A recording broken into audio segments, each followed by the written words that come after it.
Hello and welcome to the first part of today's webinar. My name is Kayleigh Sheen and I'll be leading you through just a very short 10-minute introduction all about the promotion of scientific research using different social networks.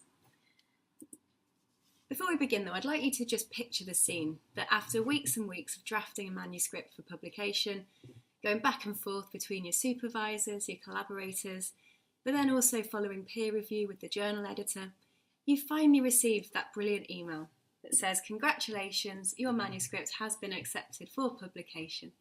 Now this is a great feeling. All of that hard work has finally paid off and your work is going to be published and available for people to read. But what happens now? Do we sit back and wait for people to access our publication, or is there something else that we can do to really highlight the work that we've done and essentially enhance the visibility of our findings? So there is increasing emphasis on the requirement for research to have impact.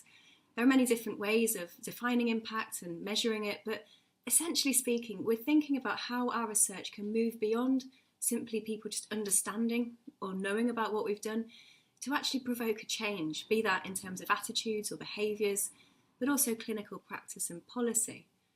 But one of the key ways that we can maximise the impact of our research is to enhance the visibility of it, to ensure that the research is read by people for whom it's intended for, but also it's actually accessing those populations who are most likely to be able to provoke that change. And so publication alone is quite limited in enhancing visibility. It's definitely necessary in terms of having something for people to read, but it's actually not that sufficient in terms of maximising the visibility, because you are inherently reliant on people going into that journal and finding your publication. It's also the fact that many non-academics don't read academic journals, and so it may be that the audience who you really want to read your work is unlikely to actually access it merely in its publication form. And there are also financial implications of publishing our research in terms of paywalls or subscriptions that are required, and often people outside of academia won't have access to journals. And then there's the time requirement of sitting down and reading a paper from start to finish that may also place an additional burden on people and may make them not want to read it. And so when we're thinking about how we can promote our research, we need to think about how we can make our findings visible for a wide range of people and the people who we really want to read our work, but also how we can enhance accessibility to our findings. And so how might we do this? Well, there are a number of different ways that people can promote their research. Some academics have their own personal websites or blogs, but these can be quite costly in terms of time required to set it up, but also time required to maintain it. There are also different platforms such as academia, ResearchGate and LinkedIn that are widely used by academics, as you can see by those statistics on the board there. But what we're going to be thinking about in particular today is social networking, and specifically we're going to be thinking about the utility of Twitter as a platform that can help us to really promote our research and to do so in an effective way. So why am I focusing specifically on Twitter? Well, one of the really superior things about Twitter is the potential breadth of reach. You can reach people from a number of different professional backgrounds and a number of different locations. And as demonstrated by the paper that I've cited on the board there, and with the table in front of you too, even Twitter accounts with a very modest following can still have a wide range of reach, and to help you to tap into and to access those populations who you really want to read the findings that you've produced. And so in this example here, for a Nursing Rounds Twitter account that had 46 followers at that point in time, some may say that that's a relatively modest amount of followers, but once you take into account the followers of those followers, your potential reach there is over nearly 150,000 people.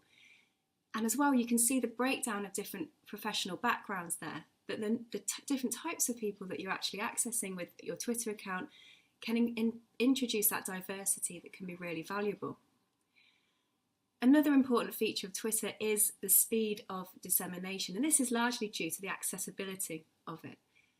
Studies indicate that most people access Twitter through their mobile phone, and so by using your Twitter account to promote your research, you can be essentially putting your findings right there into the palm of the people who may be interested in reading it. And there's an additional benefit as well to using Twitter, with some studies indicating that the more a study was tweeted about in its early days since publication, the more citations that study then went on to produce or to achieve. And so this is another metric of impact because it's indicative that people are actually reading the work that you've published. So what can we really do then? Whenever we're thinking about promoting our research findings using Twitter, we need to think about, first of all, our profile, we need to think about our tweets, and we need to think about how we can build our online network. And so I'm going to spend a little bit of time just briefly going over the basics of each of those elements, so that for those of you watching who are perhaps new to using Twitter, you may feel a little bit more confident about starting out on doing this. So, first things first, we need to think about our Twitter profile, because this is essentially almost like a real-life business card. So when you're setting up your profile, you need to think first and foremost about having a simple and recognisable handle. And so you can see with the example here where I put the Shrip account up on the slide, the handle that we've chosen to go with is just at the Shrip. And so it's really easy to remember and really easy to find us if people search for us on Twitter. You also want to use a recognisable photograph, a profile photograph. So you can see we've used our society logo as our photograph to again enhance the identifiability of the account. And there are a number of different things that we can also think about in terms of our biography. And so I've put on two really good examples here from Sergio and Kira, who are using their biography to effectively highlight who they are, what they particularly do, and any specific interests that they may have. You can see that Sergio, in the top right-hand side there, has tagged his location of work to highlight the fact that he works for those bodies. We've also seen that Kira has used hashtags to again expand upon her reach and also highlight the research interests that she has. And so these are really good hints and tricks that we can use. There is also an option on your Twitter profile to include a website. And so you can see Sergio there has included his ResearchGate profile. And that's a really good way of enabling people who come across his profile to find out further information about the work that he produces. Something else you can think about as well is pinning a tweet at the top of your profile. And so sometimes people may pin a tweet of a specific paper or an achievement that they had. And this means that whenever somebody goes onto their profile, they can spot that pinned tweet and find out a little bit more about that person. You can also see on the Shrip account, I've pinned the tweet about our upcoming call for funding, just to highlight the fact that that's what we're really looking at this point in time. The next thing to think about is how to effectively tweet. And now tweeting is essentially an art of brevity. You have 260 characters to get your point across as effectively as you possibly can. And so what you say has to be brief and it has to emphasise really key information. But what makes an effective tweet? I'm going to use a little bit of comparison here. We're going to first think about a tweet that I put out on my account highlighting a new paper that I had published. Now, some may say that this is definitely short, it's straight to the point, and I suppose it's emphasising key information. But are you likely to click on that link that I've tweeted out on my account? It's unlikely that you are, and in fact, when I looked at the user statistics of this tweet, nobody clicked on the link, which is not surprising really, because there's not really much other information that I've included. So what can I do to really improve on this? Well, we're going to use an example here from Shan, my wonderful PhD student, who has really effectively tweeted about a new paper that she'd published earlier on this year. And we can see here the different tricks that Shan is using to communicate her update, but also to do so in a really effective way. Shan has included the key information about her paper. We know kind of the topic that this paper's on.